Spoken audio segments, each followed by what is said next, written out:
Here in New York today, we are hitting a high of 92 humid degrees, so it makes a certain amount of sense. We want to discuss deodorant.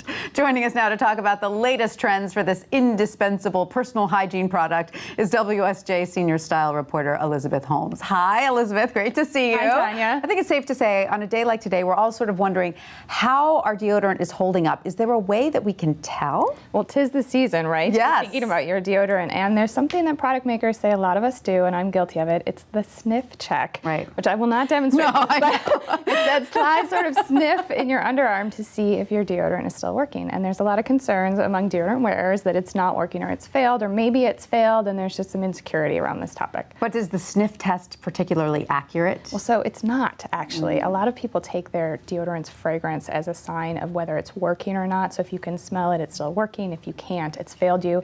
That is not true. Product makers say that even if you can't smell it, there's a good chance it's still working. But they're spending a lot of money developing longer lasting fragrances to help people remind themselves that, hey, they're wearing deodorant or antiperspirant. People and it's really working. like the scent, it seems, right? They Yes. really want the scent. So what is the difference exactly between deodorant and antiperspirant, and do most shoppers know the difference? No, they do not know the difference. And so there are two kinds of sweat glands, one that produces water, one that has odor. Deodorant is all about the odor gland. It's trying to mask or eliminate that odor. Antiperspirant is addressing the sweat, the wetness that you're feeling. A lot of women care a lot about both. Men tend to care more about odor.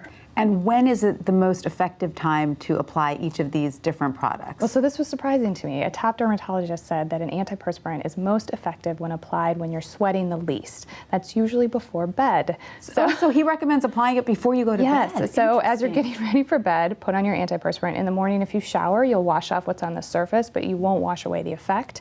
And if you're concerned about odor at that point in the morning, try a deodorant. Fascinating. Yeah. I had no idea. We're doing it wrong. It lasts all night long. It's yeah, so exactly. interesting. Now, what about some of the new products out there that are natural and organic? Because I know some people have concerns over the chemicals in some of these products. Yes. Do those work? Well, so aluminum in particular is a big topic of discussion. And so a lot of natural deodorants do not have any aluminum in them. People, you know, the jury's out for people. It's sort of an individual preference. There is also sort of a transition period where if you're used to using sort of a regular antiperspirant, you have to get that out of your system for a couple days, maybe even a week. Right. So you can't blame the natural deodorant for failing right away. You got to give it a little bit of time. Yeah. But a lot of people are also experimenting with new forms. They're trying deodorant creams where you apply them with your fingers. There is some concern. There's some hesitation. People don't want to touch their armpits. I know, that is a little... Like, it's a part of your body. Yes, right. You can touch it. It's okay. Yes. So are people spending more money on deodorant these days and thinking more about the product? Yes. So all of this activity, all of this discussion about deodorant has made it a much more involved category, and people are willing to spend more, especially when you look at the cost per use, right? It's something you probably use every day, and so if you spend $10, $15, even $52, maybe if it lasts you for several months, that's not as big of a cost to bear. And you brought some of the most popular products right now, or some that are growing? So like this is Tom Ford's is $52. It's one of the most expensive deodorants I found, and they say it's because the premium fragrance took a complex sort of translation period. Is it meant for men and women? Or? Sure, yes. Okay, I mean, a lot of his stuff is unisex. I think this is particularly targeting men, but a little bit of both.